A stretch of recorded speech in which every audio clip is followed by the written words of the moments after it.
If there's one thing we all want to do, it's clutch out those 1v3 fights. And while you might be thinking that the reason you can't win these disadvantageous situations is because of mechanics, you need to remember that winning 1v3 takes a lot more than just movement and aim to get you through the fight. So today we're gonna go over what you really need to focus on to win more of these 1v3s and clutch out for the boys. But if you want to get down to the nitty gritty and learn all the secrets to becoming a better player so that you can clutch out for the boys every time, then you need to head over and join us at GameLeap. We've got hundreds of videos and many of them made by me personally, and they can give you all of the knowledge you need to improve faster at Apex, whether it's to improve your aim, your movement, your positioning, your psychological approach to learning, or legend abilities. You name it, we got it, baby. So be sure to head on over to join the GameLeap family now. So the very first thing you need to understand when it comes to winning 1v2 or 1v3 fights, it's that isolation is key. You never ever want to be in a situation where 2 or more players are aiming at you at the same time, because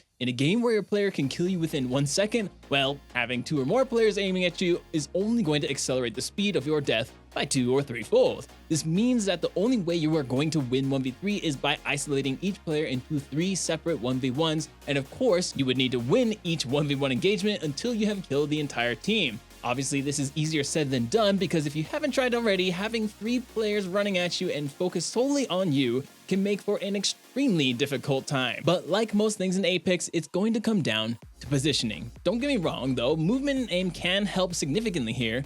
Aim because it will help ensure that you get those 1 clips in those small windows of opportunity where a player is isolated into a 1v1 with you, and movement is going to help you to create space, take space, but most importantly, it will help you to make up for positioning mistakes.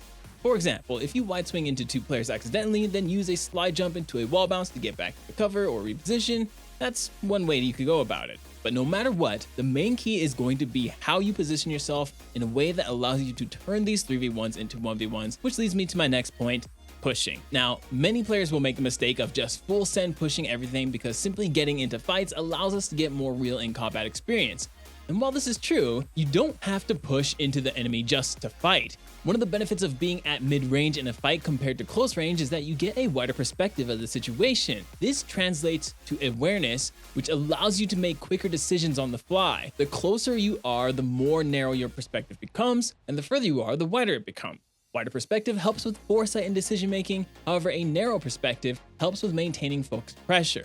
So really the goal here is to strike a balance between the two. That means you can't simply just run in full send and hope to kill them all. You need to get the wider perspective, push in a little to create more pressure, and when they try to retaliate by pushing you, well, you need to try maintaining a wider perspective so that you can see how they move, and this is where you will find opportunities for 1v1s. So you absolutely have to push to create pressure and get their attention, but if you push too close without a way to fall back and create a wider perspective of the fight, then likely you will just get closed in on from all angles, or you just won't be able to isolate them at all. That means there is a threshold of no return in regards to how close you get to a team depending on the situation. The closer you get to them, the harder it's going to be to maintain 1v1 isolated engagements or opportunities to recover. That threshold depends on your mechanical skills such as aim and movement, your game sense such as decision making and game knowledge, and it also depends on the legend that you are using. There is a reason that Wraith is such a popular TTV legend. It's because her abilities significantly reduce this threshold by allowing her to escape when necessary, meaning if you are smart about it, then she can get much closer and create more pressure than you can with a legend like Lifeline, for example. But there are other legends that also lower this threshold, a majority of them being movement legends because they have some sort of out or escape. There are some interesting cases, however, such as Watson, because her kit actually requires you to play closer, but you have no out. However, you do have abilities that allow you to completely halt players' pushes or stun them for easier kills, and it also allows you to block pathing, and this in turn reduces her threshold with a condition that you actually know how to use her abilities effectively by using them to force players down specific paths to make them more predictable. But the moment you make a mistake, her threshold instantly gets higher and makes the fight significantly more difficult for you. My point is, some legends are going to be much more effective at 1v3 situations than others. However, with the right knowledge and ability, any legend can do it. Now, one of the main things you need to know in order to achieve these results is how to use space to your advantage. Space is essentially all the surrounding area within a player's perspective. Now, the more space you control, then the more control over the fight you will have. You gain control over space by utilizing abilities, maintaining pressure, and of course, positioning. For example, if you are on high ground and an enemy is down below you with little cover, you basically have complete control over that space, and that allows you to easily maintain pressure. However, should an enemy create enough pressure on you to create an opening, they basically have momentarily taken control of that space, allowing them to make some moves. So basically, whenever you're forced to back down, you lose control over that space until you are able to come back out and create enough pressure to control it again. Now, in regards to abilities, there are many that allow you to take space away from enemies. For example, when you throw down a Gibby or Bangalore's ult, they take a lot of space away from enemy players, creating an opening for you to make your next move. Another example is Gibby's bubble, as it allows you to instantly control the area inside of it. Or another example would be Caustic's gas and barrels. They are an immediate threat that take up a lot of space and make it much more difficult for enemies to move around and control the fight.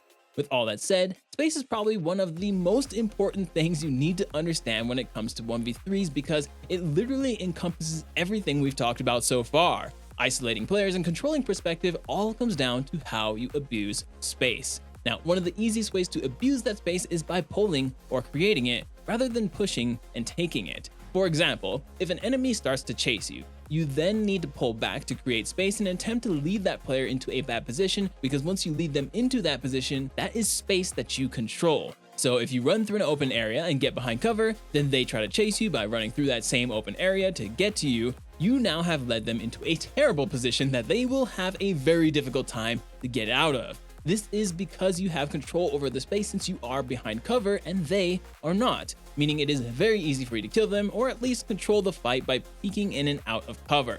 This is the secret to winning 1v3. Proactively pulling enemies into bad positions, forcing them into 1v1s to make for easy kills for you. So the key is to remember that you only need to push to create or maintain pressure. However, you then need to lead these players into space that you control by pulling them or baiting them into open areas when you have cover. If you want to see this in action, go watch Asu. Go watch This Is What They Do. Pay very close attention to how they're pushing in and pulling out, and you'll see exactly what I'm talking about. And as I always say, in the end, it's always going to come down to your fundamentals and positioning. But now with this information, try to approach your fights this way. Your goal is to maintain aggression while leading them into spots that make it easier for you to kill them, but making it much harder to kill you at the same time. If you can achieve this consistently, then I have no doubt that you will begin to win more of these 1v3s. And something you can do that will help you to get a better grasp on how this works is just watch a lot of Fade. He constantly is using this technique of pulling them into bad positions,